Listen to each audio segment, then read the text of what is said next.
Morning guys. So what have I been up to recently? So I've been doing a lot of research on my car, trying to find out what's the problem with it and trying to see if I can alleviate some of this back pressure that I'm getting. First of all, I realised now that this here was supposed to be connected. I know it's silly, but it wasn't connected in the first place, so that could cause a bit of a problem with back pressure. The other thing is that if you see this little indentation here on the front of here, that means that something was attached to it, because that's actually a grub screw indentation. Now, something used to attach to this. I didn't know what it was, I just thought it was nothing at first, but then I come across a turbo kit for a janspeed Land Rover, which I purchased about a week and a half ago. Now, the interesting thing is it had this with it. Now, the only reason why I bought that turbo kit is for the turbo, because obviously you can't buy a Rotor Master very, very easily, so I wanted to get a spare one because my one started to crack on the hot side. So I wanted to get a spare. Anyway, this here fits snugly on the front of that.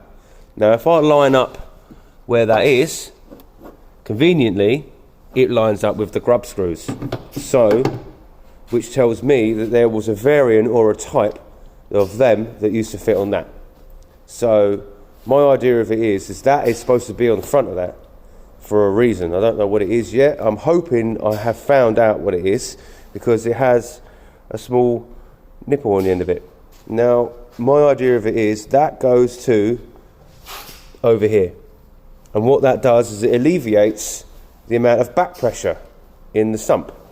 So when it's under boost, it's drawing it out, so it kind of equalises itself out. Well, that's my idea of it, and I'm hoping it's going to work, because it's quite small there, and I'm thinking that what that will do is it will create like a vacuum in a sense, and it will create enough vacuum to stop the engine spewing out all the oil.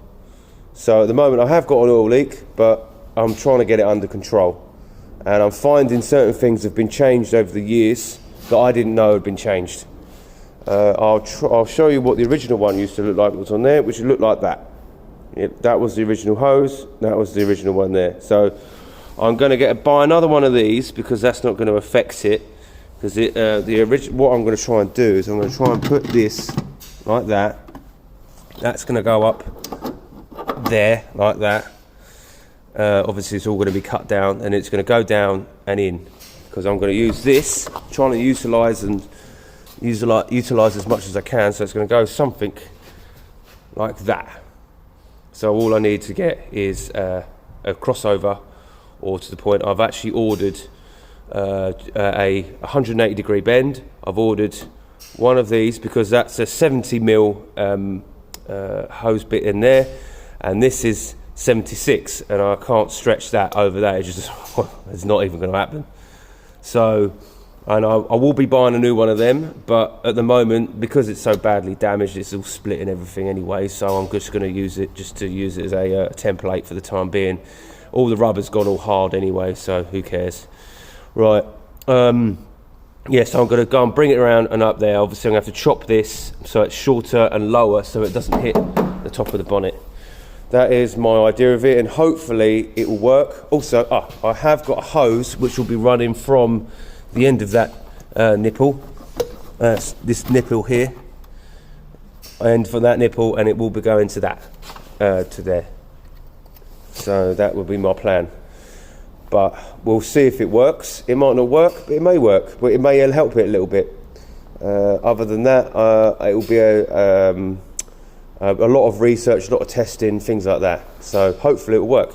Right, if you like what you see and you enjoy these videos, like, share and subscribe. Thanks very much.